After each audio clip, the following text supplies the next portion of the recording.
Stay on the edge of your seats for Cinema Recap. Today's memento is Ghajini, a movie about... Wait, what was it about again? I don't know. Let's recall. Spoilers ahead. Brain is the most important organ of the human body. Got that right, Chief. This professor's giving a lecture, and afterwards, this young girl finds a guy with a case of anterograde amnesia. Her professor asks her to leave, as the police are involved. Sunita learns about the patient, Sanjay Singhania. He was hit with an iron rod on his head. That's how he got that short-term memory loss that makes him remember for only 15 minutes. No one even knows who bonked him. At least he didn't forget how to punch and stab. There goes one of the Tap brothers. He takes a photo of the dude, then writes some info about him. He gets his phone and recalls a few hazy memories upon seeing the name Ghajini in the dead dude's phone. He even puts on his to-do list to kill Ghajini. He bounces, and then after a while, the cops arrive to find a body. Some investigation happens. Eventually, a detective comes, and then some mob members come along. One thing's for sure, they're all coming for Sanjay. Eventually, Sanjay does arrive at his own home, and the place is littered with memorabilia and notes on hunting Ghajini. The next day, as he's about to take a shower, it's revealed his entire body is covered in remembrance tattoos. He's out for revenge, so he goes mad upon checking his notes. Inspector Arjun Yadav arrives at the bus station to get some clues about a ticket from the crime scene, which he learns from one of the ticket clerks about the perp's appearance and forgetful antics. Soon he takes the clerk and he points out Sanjay riding away on a bus. Arjun runs after the bus, but he's already gone. At home, Sanjay's about to review all the photos and evidence. Too bad he gets bonked by Arjun. After one more, he ties him up, and then he strips him for the tats, right? Then he rummages through the belongings and finds his diary. Come on, man. Don't do a man dirty with his deepest secrets. Yes, it's flashback time. Look at him, so young and happy. Where did the years go? Apparently, he was on the road to be the biggest Indian cell phone company. It's obvious with all the prestige and glamour of his company. Then, in this past life, he continues to wow the people around him. The man's so successful, they say that if you smell him, you'll get a promotion at your next job. Then some lady takes over for a snazzy music video. Coachella better hit the unemployment lines. And it's all a dream. This little lady is halting quite the traffic. And now Girlie here is late for her snappy gig of a detergent commercial. The shoot goes south, cause she sabotages it to make the lead actress look bad. So some of the props got dirty. Then of course the director suddenly rats out Kalpana Shetty, the daydream girl. Back to the star of the show. Sanjay looks for a place to put a billboard, and he finds a good one, but Kalpana lives there. Satvir Kohli, the director and showrunner of this ad film company, shills himself when he realizes he's talking to the staff of the Air Voice company. Try as he might to sell his quaint little backwater company, the Air Voice suits and bigwigs just ignore him. Too bad they're just here to see Kalpana. I'm from Air Voice Mobile Company. Of course, the rest of the studio chime into their conversation, and whatever it is, Kalpana rejects. They suddenly treat her like royalty because they misheard and think she's the lover of Sanjay, the CEO of Air Voice. Seeing a nice opportunity to get some clout, she rolls with it until Satvir steals the call card given to her and calls the company. So now she's pretending to say yes to Air Voice's offer. She eventually takes the lead roles in most of the studio's ads. Later, she continues to masquerade as Sanjay's lover to some random interviewer. She rode this story to hell and back up until Sanjay found out about it. देखिए मैं उसे जानता तक नहीं, मैंने उसकी शक्ल तक नहीं देखी. Busted. Countless people pester him about it, so he gets annoyed and asks his men to fetch her with him. One short road trip later, and Sanjay catches Kalpana helping some disabled children. What are the odds? She uses her clever thinking to help those disabled kids get through the gates. Sanjay's obviously entranced by her. Is that why he got the horny bonk earlier? Sanjay arrives to confront Kalpana at the studio, and without realizing, she spills the beans to Sanjay himself. Like, she goes on and on about bragging to Sanjay that she's Sanjay's lover, and how they turned out to be. The irony. You know, for a made-up story, it's so long, to the point it might be as long as the Mahabharata. तुम इस ad के लिए आए हो ना? He's here to shoot his own foot. If he wasn't so male-gazy, he would have been here to bust you. But he pretends to be some auditioner. Then he gives his number out of business reasons. She thinks his name is Sachin, so he rides this disguise until the end. Later, the illustrious Sachin does some interviews and Kalpana calls up. It's an offer for an underwear ad gig. You sure the studio isn't an Adonis bar? A little later, he journeys through the tight streets going to the studio Kalpana's in. She surprises him and shills the underwear ad gig. Kalpana even helps out some guy from the streets to find a job, an old blind guy. You know, the girl may be a liar, but she obviously has a heart of gold. This golden guy shines down upon Sanjay so much that another musical daydream comes. You know, for Sanjay's imagination, these are very well choreographed. The music doesn't stop throughout his entire time spent with Kalpana. She's shown to be a kind and generous person throughout the entire musical montage. Soon they really grow close together without Sanjay blowing his cover. Something tells me it'll bite him in the end. Snap back to reality. Here's Kalpana meeting Satvir. He says there's gonna be a celebratory New Year's party, and her unknowing boyfriend is coming, along with some bigwigs from Air Voice. She wants a recall of the invites to him, but she comes up with a brilliant lie. Use some other weirdo as Sanjay. It's foolproof. The actual Sanjay comes in and she claims he's the real deal. Sachin, meet Mr. Sanjay. The real Sanjay couldn't hold his laughter, so Kalpana spills her guts about the lie she told everyone about her and Sanjay. Could you imagine yourself being replaced with some iffy bootleg? Despite this, the real Sanjay still rolls with it and teaches Sampat here to be more Sanjay, one lie on top of another, and Kalpana begs Sachin to be Sanjay in the party. He accepts.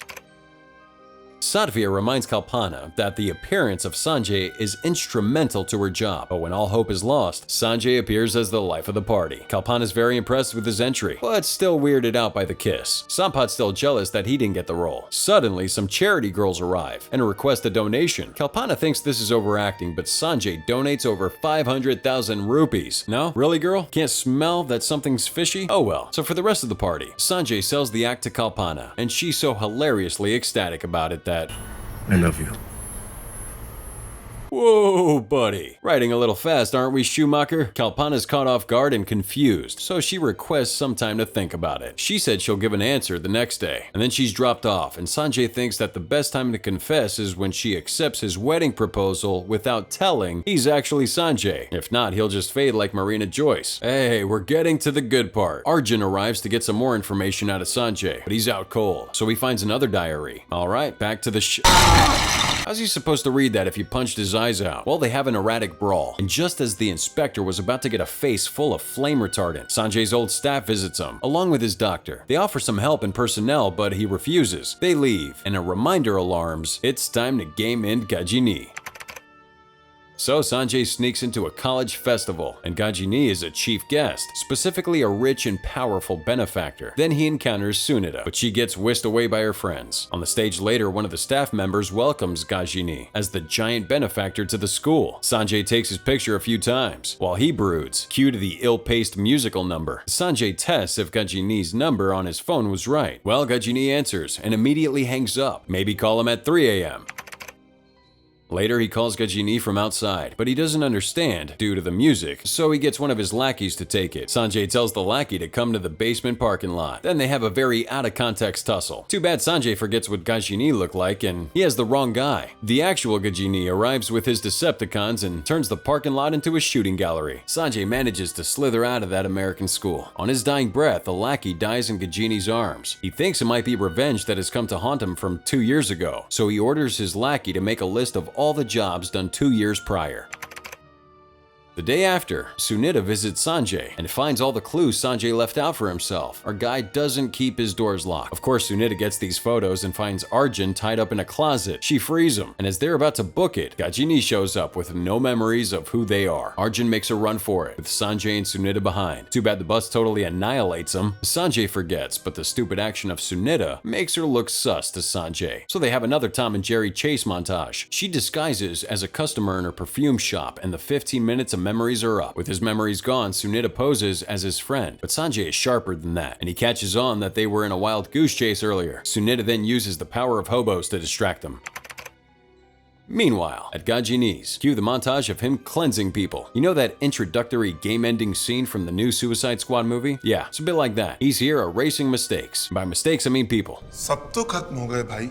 Either Ghajini's paranoia or intelligence gets to him, and he's thinking that there's loose ends still out there. Then Sunita visits, and basically snitches on Sanjay. She shows the photos, and says she couldn't go to the police or the school, since she'd be ruined. So the smart thing to do was go to a ruthless mobster. The complete doxing set. Then she gives Sanjay's dossier. Sunita leaves, and Ghajini says he's gonna pull a Houdini, and make Sanjay disappear in 12 hours. There's Sanjay. He sneaks inside Ghajini's lair and is ready to shoot. A little intermission of Sunita worried about Sanjay Sanjay having her photo. Then she calls up the Ghajini residence, which Sanjay picks up. He pretends to be Ghajini, only for her to spill her guts. And now Sanjay knows she's an enemy. Girl's got no remorse. Doesn't even care what happens to Sanjay. But now he got her home address. Room service. Sunita breaks free and runs for it. And Sanjay takes the elevator. Too bad Sunita killed the power. So he's a rat caught in a mousetrap. Then we see that struggling and screaming like a Neanderthal doesn't help. The cops in the crowd show up, cornering and restraining Sanjay before he could attack Sunita. They finally take him away. And Sunita remembers that she stole Sanjay's diary. Made in heaven. There's the usual flashback to his past life. After reading all of that, it's time for 2006. Too bad Arjun's gonna miss the ending of this sweet musical number. Finally back on the saddle, ladies and germs. Of course, Sanjay would be in quite a rut.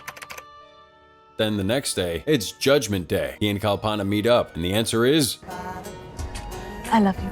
Good ending, roll credits. You hold your horses, it's not done. As he was about to tell her, she reveals that before, her father was well off, until her uncle cheated him in a dispute. Then Kalpana goes on a delusion of grandeur. Of course she loves him. It's just that until she gets richer, she won't marry. Fair enough. And so Sanjay keeps up the facade. He gives the keys to the supposed wedding proposal flat to his assistant for him to take care of until the right time arrives. So our girl Kalpana is at the pawn shop and sells some of her jewelry. Then Gussie's up to surprise Sanjay with a car. He and the kids go for a little joyride and everyone's happy as they can be. Sometime afterwards, Kalpana just won a flat. Man, she's having the luckiest week so far. Turns out though, Sanjay's assistant rigged that contest for her to win that apartment, so she invited him over. Spoiler alert, the apartment is the current Redditor den, where Sanjay suffers from memory loss. The couple immortalize their first memorable step. Then Sanjay breaks the news he'll be out of town for 10 days to sell some property for his supposed mother's treatment. At a late-night meeting, Kalpana calls and invites Sanjay for a little tryst, but it turns out she sold her car to give him money so that he doesn't have to sell his land. Pressure of lying is now rising, but Sanjay still keeps his disguise and walks away with the money. Cue guilty tripping musical number. Man, I hope they get that ride back. Sanjay thinks about his whole ordeal as he makes his way to the airport and flies off. And another cliffhanger. It's quite the shock for Sunita and the gang, as the last entry on the diary says that in June of 2006, Snazzy Sanjay went to London while Kalpana had a shoot in Goa. The following day, Sunita's curiosity gets the best of her and goes all the way to Satvir to probably talk about Kalpana. Somewhere else, the police are dumbfounded about Sanjay's case. As they sedate him, they're shown the tats and memorabilia all over his body. They've also seized all his belongings. Desperate to find out his story and who he is, the police call up the numbers found tattooed all over the body. Eventually, they call Ghajini. He pulls up to the police department and they ask him who the sedated prisoner is. Airways company के chairman mister Sanjay Singhania. No idea if Sanjay and Ghajini were friends before, but Ghajini tells the cops of his short-term memory loss. Later, the assistants and Sanjay's doctor arrive to the rescue. They persuade he's innocent, and they even brought his gun license with him. No charges were made, so the assistants take him home while Ghajini watches. Once the coast is clear, Ghajini heads in. Greeted by Sanjay's nurses, they restrain him. Ghajini approaches Sanjay's sleeping body and says that they'll leave him alive, because if they kill him, the cops will quickly sniff him out. So they turn him into a clean slate by erasing everything that has a hint of memory from his body, from his belongings to the apartment. Man, they even ruined the tattoos. Can we just erase in a tidy manner, please?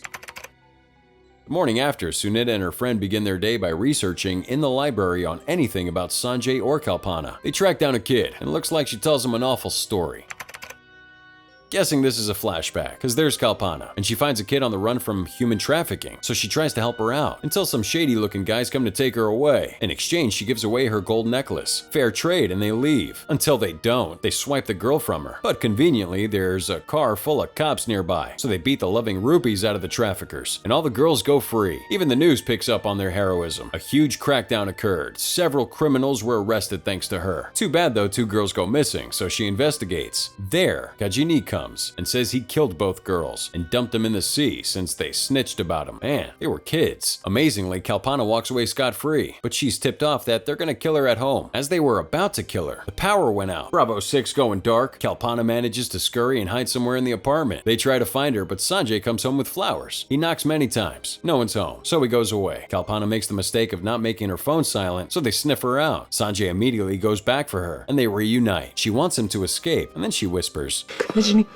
Looks like they already have sadly game-ended her too. Then Sanjay gets ambushed by Ghajini and his crew, and that's where the iconic scar comes from. Then Ghajini finishes Kalpana off and hits the final blow to Sanjay. It's actually really sad. Alexa, play Sins of the Father. Once these two meddlers know the truth, Sunita visits Sanjay in the hospital. There she brings him up to speed. Of course, after this, he goes haywire. After his erratic episode, he calls Ghajini, threatening him of what's coming. अपनी मौत का इंतजार कर मैं आ रहा हूँ Ghajini prepares his mob, while Sanjay and Sunita follow his men in their cars. They find Ghajini, and he's about to go in alone. He storms the front, and he fights his way through his men. They all greet Sanjay with melee weapons. What is this, dying light? So Sanjay fights on, while Sunita follows close behind. He finally finds Ghajini. It's boss battle time. Bring on the fists. A hail of hate comes through Ghajini's way as Sanjay easily overpowers him, even with his goons. So he makes like Starscream and chickens out. Of course, Sanjay's in hot pursuit, so some men come to aid Ghajini, and they grapple Sanjay. Do any of these guys carry guns? Sanjay's just too OP.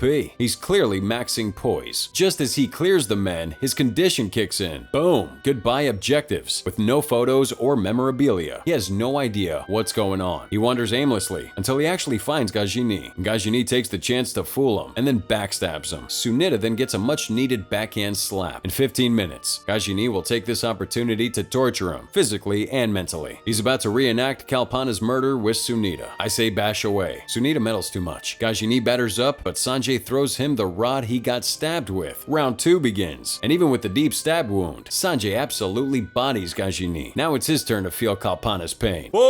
Mighty fine, hole in one swing by Sanjay. The deed is done. And we're taken to an orphanage named in Kalpana's honor. Sunita visits Sanjay while he's helping the children out. Sanjay still has his condition, and Sunita gives him a present. It's the first stepping stone made by him and Kalpana. Kalpana's alive. Nah, just kidding, she's still dead. I hope you don't forget that, because that's it for Ghajini. So what'd y'all think of this deja vu of a movie? Why don't you let us know in the comments below with that hashtag cinema recap. This was Ghajini by Geeta Arts, starring Amir Khan, Asintha Tumkal, and Jia Khan. Always a pleasure being with you guys here. Until the next time.